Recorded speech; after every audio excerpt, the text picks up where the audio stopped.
మరలా చిగురించబోతుంది. గొప్ప దినాలను చూడబోతున్నావు. నీ యేసుకు సమస్తము సాధ్యమే. బైబిల్ మనకు చెప్తుంది, వినే విషయం ఉందట, అది మనకు విశ్వాసాన్ని కలుగు చేస్తుంది. ఎందుకు విశ్వాసం? దేనికి?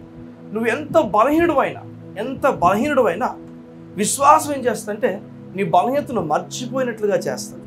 నీ బలహీనతలో నువ్వు బలమైన వ్యక్తి అని చెప్పి విశ్వాసం నీకు చెప్తుంది. ఒక వ్యక్తి ఒక విషయాన్ని ఎదుర్కొంటున్నప్పుడు తన జీవితంలో మర్చిపోద్ది. విషయం ఎదుర్కొంటున్నప్పుడు ఆ విషయంలో నిరాశ పడిపోవడం కన్నా విశ్వాసాన్ని సంపాదించుకోవడం చాలా అవసరం. అందుకనే విశ్వాసం ఏం చేస్తుందంటే కోల్పోయిన విషయాల్లోట ధైర్యాన్ని కలుగు చేస్తాడు.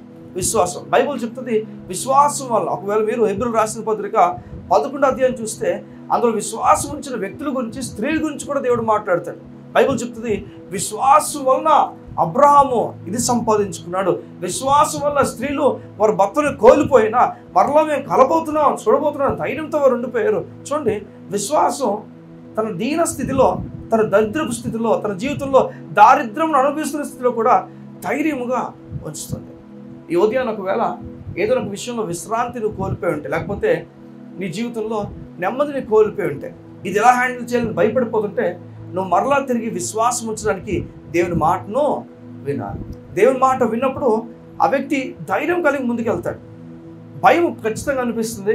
జీవితంలో ఎదుర్కొన్న విషయాలు భయాన్ని కలుగు చేస్తాయి. ఏమైపోద్దో అని భయాన్ని మనకు కలుగు చేస్తాయి. కానీ దేవుని మాట ఏం చేస్తుందంటే విశ్వాసం ఇవ్వడమే కాదు, ఆ విశ్వాసం ద్వారా ఏ పని అయితే జరగాలో ఆ పని జరుగుతుంది. బైబిల్ చెప్తుంది అబ్రాహాం విషయానికి వచ్చినప్పటికీ అబ్రాహాము శరీరము మృతతుల్యం అయిపోయిందని, తన భార్య శరీరం కూడా మృతతుల్యం అయిపోయిందంటే వారిద్దరు కూడా దేహాలు ఎలా ఉన్నాయంటే ఇక బిడ్డను కనడానికి బలము లేని దేహాలుగా కనిపిస్తున్నాయంట.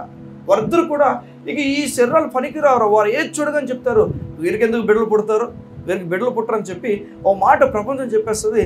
ఆ ప్రపంచానికి దేవుడు ఒక రాత రాయించాడు అంటే మృతతుల్యమైన శరీరము సైతము మరలా తిరిగి గర్భము ధరించగలదు. యోధి అన్న ఒకవేళ నువ్వు అనుకుంటావేమో ఇది జరుగుతుందో జరగదని, అది జరగడానికి బలం ఇచ్చేది విశ్వాసం. నువ్వు బలం ఇవ్వని అడగకుండా నాకు విశ్వాసం పెంచేయా అని నువ్వు ముందుకు అడుగులు వేయాలి. ఈ విశ్వాసం దేని ద్వారా వస్తుందంటే వినటం వల్ల వస్తుంది. దేని గురించి వినాలి చెప్పండి? యేసయ్య గురించి. ప్రతిసారి నువ్వు యేసయ్య గురించి విన్నప్పుడు నీకు విశ్వాసం అమాంతంగా పెరగడం ప్రారంభిస్తుంది. ఈ ఉదయాన్న ఒకవేళ ఏదో ఒక సందర్భంలో ఇది ఎదుర్కోవడానికి నువ్వు కష్టపడిపోతున్నావేమో, ఎలా ఎదుర్కోవాలని భయపడిపోతున్నావేమో, అందులో ఆ భయానికి కారణం విశ్వాసపు లోపము ఉంది.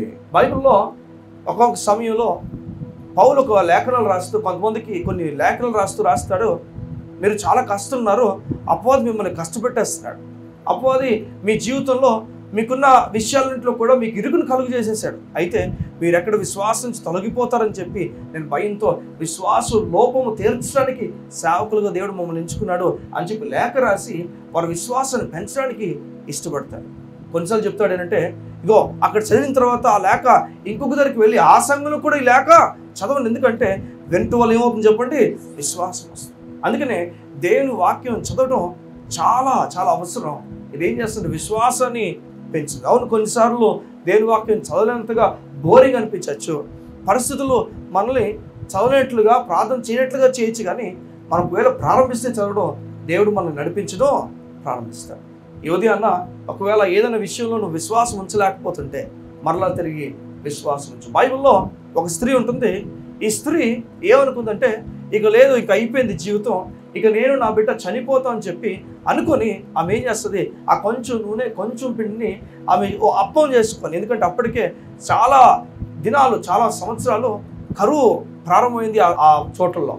ఆ కరువుకి ఎన్నో వార్తలు వింటుంది ఆమె, ఎంతోమంది చనిపోవడం, ఎంతోమంది కరువు కాటుతో బాధపడడం వింటున్న ఆమె ఇంకా కొన్ని దినాలు అయితే ఆ కరువు కాటుగా ఇబ్బంది మా గృహానికి వస్తుంది, మేము కూడా మా ఇంట్లో చావు కబుర్లు వింటాం, చావు విషయాలు వింటాం అని చెప్పి బాధతో ఆమె ఏముంటుందంటే ఇక లాభం లేదు, ఇలా కాదని చెప్పి మేమే ఎవరో చంపకుండా, కరువు మమ్మల్ని చంపకముందే మేమే చచ్చిపోతామని చెప్పి తాను బిడ్డను ప్రిపేర్ చేస్తుంది చనిపోవడానికి. వినండి, ఇలాంటి ఒక సమయంలో విశ్వాసం కోల్పోయిన ఆమె, అసలు విశ్వాసం లేని ఆమె, బైబిల్ చెప్తున్న ఒక దైవజనుడు అదే ప్రాంతం గుండా వచ్చినప్పుడు ఆయన చెప్తాడు ఈ విధంగా, అమ్మ కట్లు ఏరుకుంటుందట ఆమె, కట్లు ఏరుకుంటూ అనుకుంటుంది, ఈ కట్లు తీసుకెళ్ళి ఈ కట్లతో ఆ పిండిని చేసి తర్వాత ఏమంటమ్మా కొంచెం అప్పం చేసుకొని నూనె వేసి అప్పం చేసుకొని తినేసి చనిపోదని చెప్పి అనుకుంటారు. ఇలా అనుకున్న ఆమె జీవితంలో ఒక సేవకుడు ఎంటర్ అవుతాడు. ఈ సేవకుడు గురించి బైబిల్ చెప్తుంది. ఈ సేవకుడు లోపలికి వచ్చిన తర్వాత ఆ సేవకుడు అడుగుతాడు, అమ్మ కొంచెం నీరు ఇస్తావా అంటే ఏమంటుంది, ఇదిగో అయ్యా నీరు. అమ్మ ఇది కాదు, నీ చేతితో నీరు మాత్రం కాదు కానీ కొంచెం చిన్న అప్పం కూడా తీసుకురా, ఆకలేస్తుంది, కొంచెం తీసుకురా అంటే ఏమంటుంది, అయ్యా నా దగ్గర అయితే సమృద్ధిగా ఏమీ కూడా లేదు, కొంచెం ఉంది, అయినప్పటికీ నువ్వు అడిగావు కనుక నీకు ఇస్తున్నా. వెళ్తుంది, వెళ్ళి మొత్తం అప్పంతా సిద్ధం చేసుకొని మొత్తం అంతా చేసుకొని ఈయనకి ఇవ్వడానికి వస్తున్నప్పుడు ఆయన అంటాడు, అమ్మా విని జాగ్రత్తగా, కరువు 3.5 సంవత్సరం ఉండబోతుంది. ఈ 3.5 సంవత్సర కరువులో విని జాగ్రత్తగా, ఈ 3.5 సంవత్సర కరువులో నీకు నా కొంచెం పిండి 3.5 సంవత్సరాలు కూడా నీకు సమృద్ధిగా దేవుడు మార్చబోతున్నాడు. సమృద్ధిగా దేవుడు మార్చబోతున్నాడు.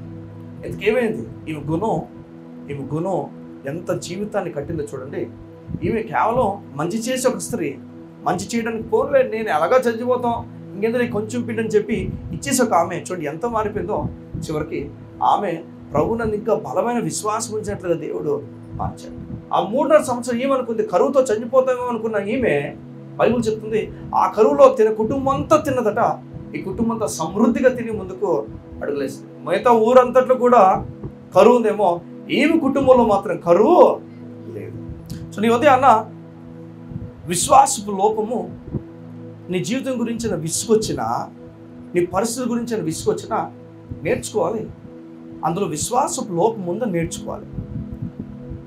చిరాకు పడిపోకూడదు, విసిగిపోకూడదు, ఇక్కడితో ఇంకా ఆపే చాలు అని అనకూడదు. కానీ అందులో విశ్వాసపు లోపం ఉందని ఆ విశ్వాసపు లోపం తీర్చుకోవడానికి ఇష్టపడాలి. బైబిల్ చెప్తుంది, ఎవరైతే విశ్వాసం మూలమైన నీతిని చూస్తారో వారిలో విశ్వాసం అధికం అవడం ప్రారంభిస్తుంది. దేని అనుకోండి, ఒకవేళ నీకు అనిపిస్తే నేను విశ్వాసంలో బలంగా ఉండలేకపోతున్నానండి, దేవుడు చెప్తాడు, మరలా నువ్వు నీతి వైపు చూడు. నువ్వు చెప్పాలి, నువ్వుగా చెప్పాలి, నేను విశ్వాసం మూలంగా నీతిమంతుడిని, నేను విశ్వాసం మూలంగా నీతిమంతుడిని, నా నీతి వలన కానే కాదు, అంత యేసు ప్రభు నీతి వలన నేను ఈరోజు విశ్వాసాన్ని సంపాదించుకున్నాను. కళ్ళు మూసుకుందాం, ప్రార్థన చేసుకుందాం. మా ప్రియ పరలోకపు తండ్రి, మీకు వందనాలు. నీ బిడ్డలు ధర్మశాస్త్రపు ఆలోచన నుంచి తొలగించండి. ఈ కుష్ఠరోగి ధర్మశాస్త్రపు ఆలోచనతో నింపబడిపోయాడు. ఈ కుష్ఠరోగి లేదు, నాకు స్వస్థ దొరకదేమో, నన్ను దేవుడు స్వస్థపరచడేమో భయాలతో నింపబడిపోయాడు. అయితే ఈ సేనాధిపతి మాత్రం, ఈ సంచురుని మాత్రం, మా తండ్రి నీ కార్యాలతో, నీ బలముతో నింపబడ్డాడు. తన ఆలోచన అంతా కూడా నువ్వు కార్యం చేయగలవు, నీ మాట సెలవిస్తే చాలు జరిగిపోతుందని ఆలోచిస్తున్నాడు. కారణము ధర్మశాస్త్రం తన ముందు లేదు కానీ కృప తన ముందు ఉన్నందుకు నీకు స్తోత్రం అయ్యా. కేవలము నీ బిడ్డలు ఆలోచించాలని, కృప ద్వారా ఏం జరగబోతుందో చూపించినందుకు నీకు స్తోత్రం. ఈ ఉదయం నీ బిడ్డలని మేము అందరూ కూడా నీ ఆలోచనతో, నీ నెమ్మదితో, నీ సమాధానంతో మేము నింపబడుతుందా కేస్తున్నాము. నీ బిడ్డలు పరిశుద్ధులుగాను, నిర్దోషులుగాను, నిరపరాధులుగాను చేశావు. నీవు నీ మాంసయుక్త దేహమందు మరణం వల్ల సమాధాన పరిచావు. నీకు వదన అయ్యా, నీతో దగ్గరగా ఉన్నావు, నీకు దూరంగా లేవు. మాకు నీ ఆలోచన ఉన్నతమైనవి. మమ్మల్ని ఎదుట పరిశుద్ధులుగా నిలబెట్టావు, నిరపరాధులుగా నిలబెట్టావు. ఏ పాపం లేని వ్యక్తి అని చెప్తున్నావు, నీకు స్తోత్రం. మా పాపాలను ఎంత పాపాలు చేసినప్పటికీ మమ్మల్ని క్షమించని చెప్తున్నావు. ఈ ఉదయం మమ్మల్ని ప్రేమించిన వాడా, నీకు స్తోత్రం. గంభీరమైన కార్యాలు నీ బిడ్డలు చూచునుగా చేస్తున్నాము. దేవుని కార్యాలు వారి జీవితంలో జరుగునుగా, ఇది మొదలుకొని గొప్ప కార్యాలతో వారు నడిపించబడుగాక. నీ నామము మయపరచబడునుగాక, నీ నామము ఘనపరచబడుగాక. వారి జీవితంలో నీ గొప్ప నెమ్మతో నడిపించబడదు. ఈ దినము నీకే మహిమ తెలియజేస్తూ యేసు నామమును ప్రార్థించుచున్నాము తండ్రి. ఆమేన్, ఆమేన్, ఆమేన్.